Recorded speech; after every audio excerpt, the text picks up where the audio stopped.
በ1992 ዓመተ ምህረት ማንም ሰው ሳያቀኝ በፊት ለራሴ ያስቀመጥኩት የህይወት ግብ ነበር። 10 በህይወት የምፈልጋቸውን ነገሮች ነው የጻፍኩት። እነዛንም ነገሮች ሙሉ ለሙሉ አሳክቻለሁ። አሁንም ስመለከተው በቃ ሙሉ የጻፍኩት ነገር ተሳክቶ ያንን ህይወት እየኖርኩት ነው። የመጀመሪያው ግቤ አባት መሆን ነበር። ሁለተኛው ግቤ ለኔ የምትሆነዋን ሴት በህይወቴ ይዤ መቀጠል ነው። ሶስተኛው ከፈጣሪ ጋር ያለኝን ግንኙነት አለማቋረጥ ነበር። አራተኛው ደግሞ የኔን ምርጥ የምለውን ማንነት ሁሌም ቢሆን እያባረርኩ እንድቀጥል ነበር። አምስተኛ ብዬ ያስቀመጥኩት ግብ ቢ አን ኢጎቲስቲካል ዩቲሊቴሪያን ብዬ ነበር ያስቀመጥኩት። ብዙዎች ምን ማለት ነው ይሉኛል። ሁሌም ቢሆን ለራሴ ጥሩ የሆኑ ነገሮችን አደርጋለሁ። ለራሴ የሚበጁኝን ለራሴ የሚሻሉኝን ነገሮች አደርጋለሁ። ኢጎዬን የሚያሟሉልኝ ፍልፊል የሚያደርጉልኝን ነገሮች አደረግኩ። ነገር ግን እነዛ ያደረግኳቸው ነገሮች ለራሴ ብቻ ሳይሆን ለሌሎች ሰዎችም የሚጠቅሙ ነገሮች ይሆናሉ። ይህንን ነው ደግሞ ዩቲሊቴሪያን ብዬ የሰየምኩት። ስለዚህ እኔ ለራሴ የማደርገው ማንኛውም ጥሩና በጎ የሚባል ነገር እኔን ጠቅሞኝ ከኔ ተርፎም ሌሎች ሰዎችን የሚጠቅም ከሆነ ራሴንም ሰዎችንም እያገለገልኩበት ነው ማለት ነው።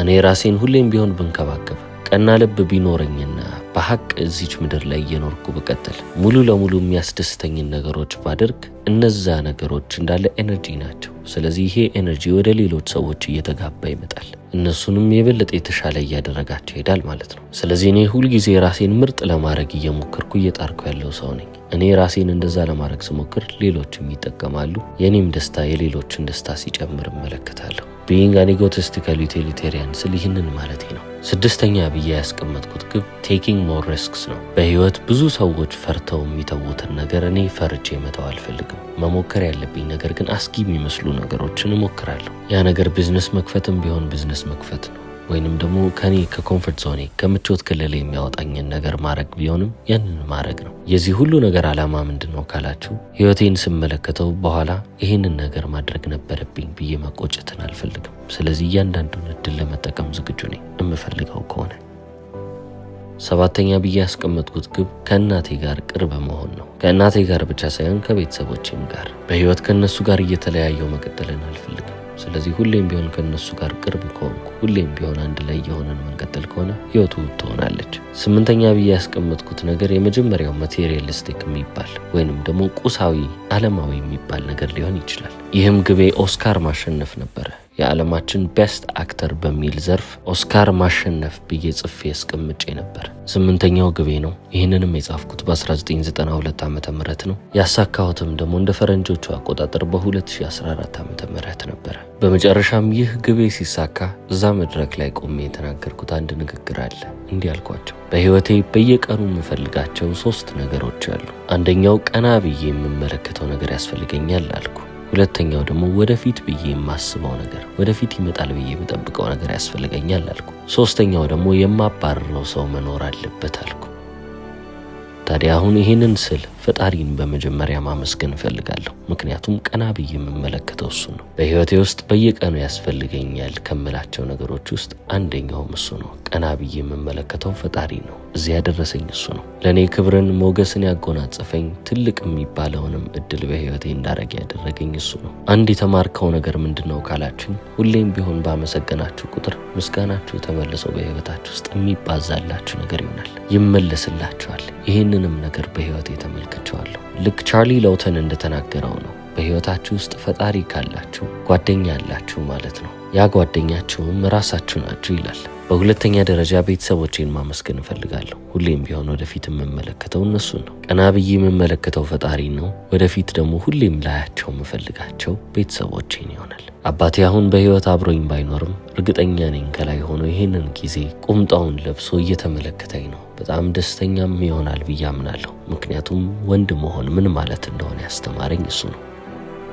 እናቴም አሁን እዚህ ከፊት ለፊቴ ትገኛለች። ይህንን ስለተመለከትሽ አመሰግናለሁ። እኔና ታላላቅ 2 ወንድሞቼን እንዴት አይነት ሰው መሆን እንዳለብን ያስተማርሽን አንቺ ነሽ። ራሳችንን በደንብ አድርገን እንድናከብር ደጋግመሽ ተነግሪን ነበር።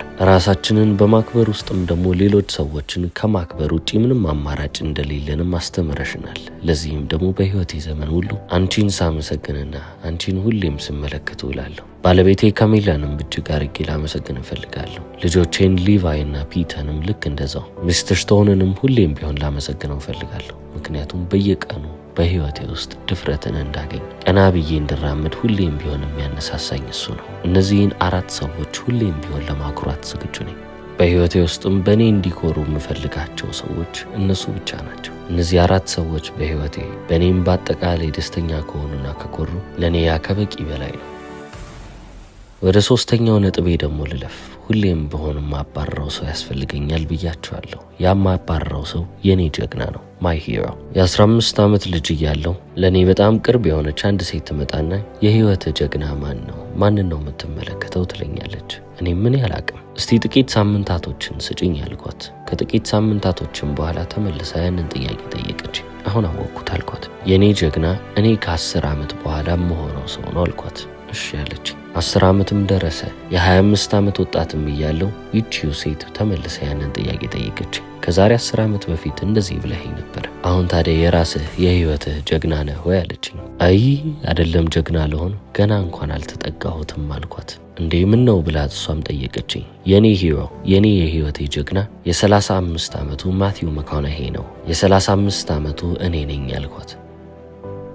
ስለዚህ ያያችሁ በየቀኑ በየሳምንቱ በየወሩና በየዓመቱ የኔ ጀግና ምን ጊዜም ቢሆን ከ10 ዓመት በኋላ ያለው ማንነቴ ነው። መቼም ቢሆን የህይወቴን ጀግና እንደማልሆነው አውቀዋለሁ። እዛ ቦታ ላይ እንደማልደርስም በደንብ አድርጌ አረጋግጫለሁ። ይህንንም ማወቄ ለእኔ ውስጤን ሰላም ያደርገዋል። ምክንያቱም በየቀኑ ማባረረው ሰው አለ። ሁሌም ቢሆን ቀና እንድልና ያንን ምርጥ እምለውን ማንነቴን ያንን ጀግና እምለውን ሰው እንዳባረር ያንን ሰው እንደሆነ ይገፋኛል። ስለዚህ ሁሌም የማባረረው ሰው ስለሚኖር ያለኔ ጥሩ ነው። ስለዚህ ይህንን ለሚያዳምጥ ለማንኛውም ሰው ምንም ነገር ቀና ብላችሁ የምትመለከቱ ብትሆኑ፣ ምንም ነገርን ወደፊት ለመመልከት የምትፈልጉ ብትሆኑ፣ ወይንም ደግሞ የምታባርሩትም የሆነ ነገርም ቢኖር ለዛ ለማንኛውም ነገር አሜን እላለሁ።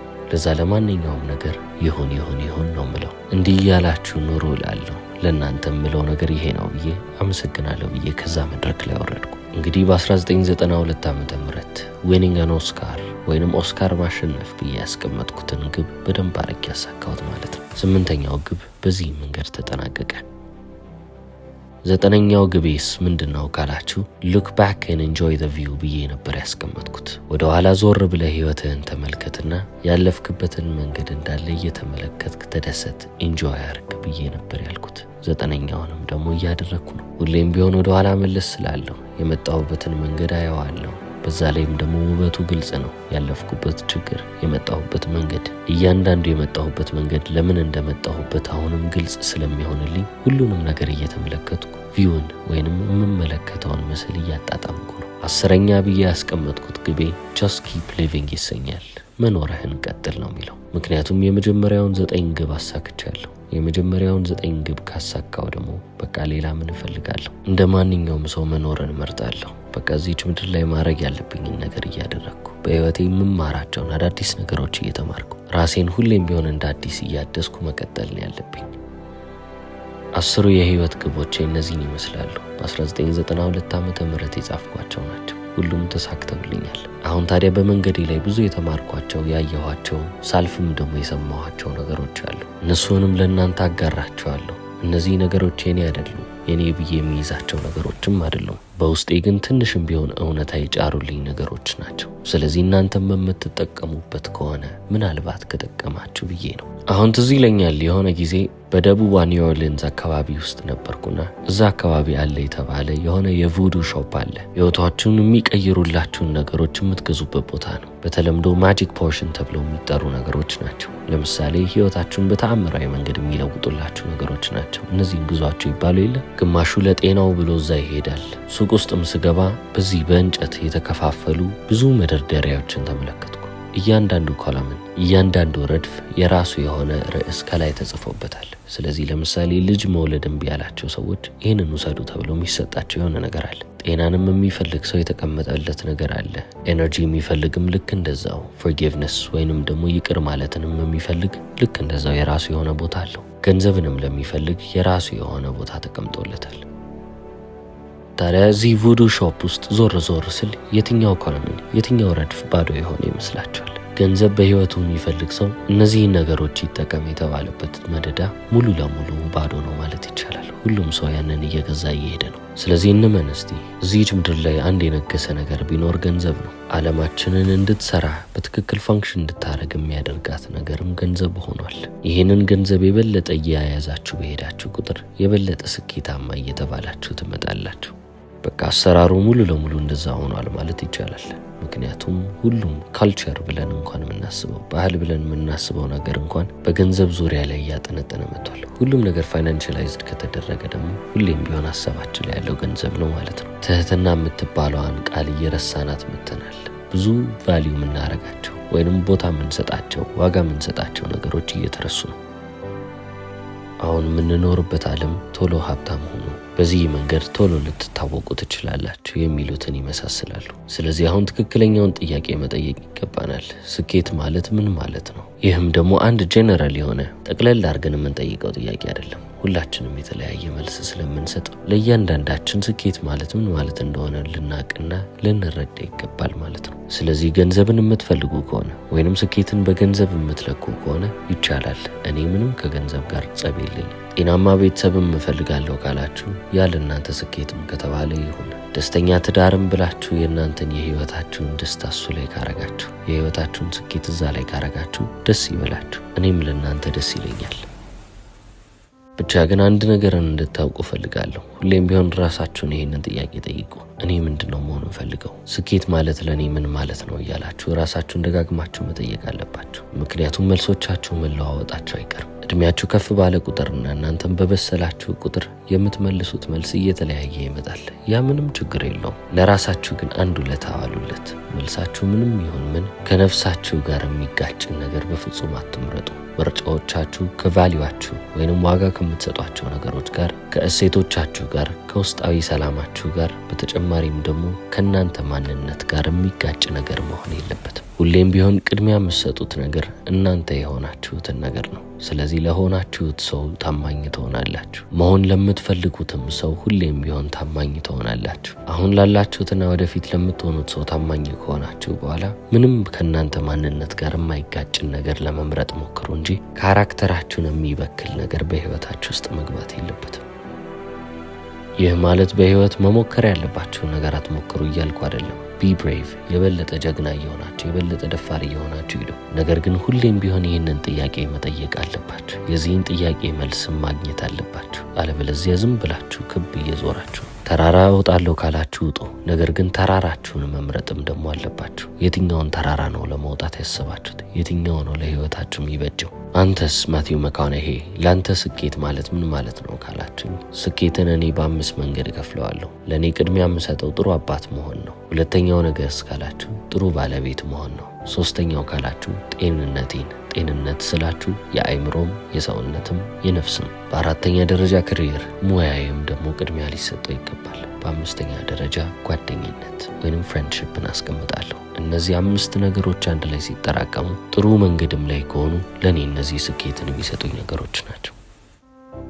በህይወቴም አሁን ላይ ለእነዚህ ነገሮች ብቻ ነው ቅድሚያ የምሰጠው። ምክንያቱም በህይወቴ ጠቃሚ የሆኑት ነገሮች እነዚህ ናቸው። ስለዚህ ጠዋት ስነሳ በየቀኑ እነዚህን 5 ነገሮች እንዳሟላውና እንዳላሟላው ቼክ አረጋለሁ። የዕዳ ክልል ውስጥ ነው ያለሁት ወይንስ ደግሞ የመትረፍረፍ ክልል ውስጥ ብዬ ሁሌም ቢሆን ራሴን መዝናለሁ። ሁሌም ቢሆን ይሄኛው ጥሩ ነው ላይባል ይችላል። ምክንያቱም አንዳንዴ በሙያዬ በጣም አሪፍ የሚባል ደረጃ ደርስና ሪሌሽንሺፕ ላይ ወይንም ደግሞ ትዳሬ ላይ ደግሞ ትንሽ ዝቅ ያለ ይሆናል። ምናልባት ለባለቤቴ የሚገባትን ጊዜ ሳልሰጣት ቆይ ይሆናል። ወይንም ደግሞ በስራ በጣም ከመጠመድ የተነሳ ለቤተሰቦቼ የራሴን ጊዜ ሳላጋራ ይቀር ይሆናል። ስለዚህ ያንን ነገር ደግሞ መለከትና ለቤተሰቦቼም ለባለቤቴም ጊዜ እንሰጣለሁ ማለት ነው። ሪሌሽንሺፕን እንደምንም አድርጌ ከፍ ለማድረግ እሞክራለሁ። ነፍሴም ደግሞ የምትራብበት ጊዜ አለ።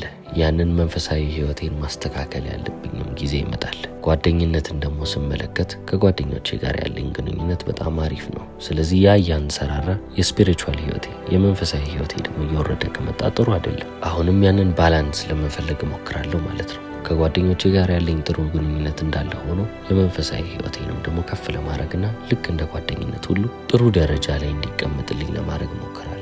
እነዚህን 5ቱን ነገሮች ሸፍል እያደረኩ እያቀያየርኩ ሁሌም ቢሆን ጥሩ የሚባሉ ቦታዎች ላይ ለማስቀመጥ ነው ሞክረው። በየቀኑ ማመሰግንበት ነገር መኖር አለበት። በየቀኑ ማመስገን መቻል አለብን። ያ ነገር ህይወቴን የበለጠ እያለመለመው ይመጣል። ስለዚህ ሁሌም ቢሆን አስታውሱ፣ በህይወታችሁ ለእናንተ ስኬት ምን ማለት እንደሆነ መጀመሪያ ጠይቁ። ያንን ጥያቄ መልስ ካገኛችሁ በኋላ እነዛን ነገሮች በህይወታችሁ ባላንስ ለማድረግ ወይንም ደግሞ ለማመዛዘን ጊዜ ወስዳችሁ ራሳችሁ ላይ ልትሰሩ ይገባል። ምክንያቱም ማንኛውም ጥሩ ነገር ሜንቴናንስ ይጠይቃል። መኪና ከገዛችሁ በየጊዜው ያንን መኪና ሰርቪስ ልታስደርጉ ይገባል፣ እንዳይበላሽባችሁ ማለት ነው። ህይወታችሁንም በራሳችሁ መሰረት በራሳችሁ መስፈርት እየመራችሁ ከሄዳችሁ ውብ የሆነ ህይወት የመኖር ትልቅ እድል አላችሁ ብዬ አምናለሁ። ይህንን ምክር የመከራችሁ ታዋቂው አሜሪካን አክተር ማቲው መኮናሂ ነው። እስከ መጨረሻው ስለተከታተላችሁ አመሰግናለሁ። ቻው።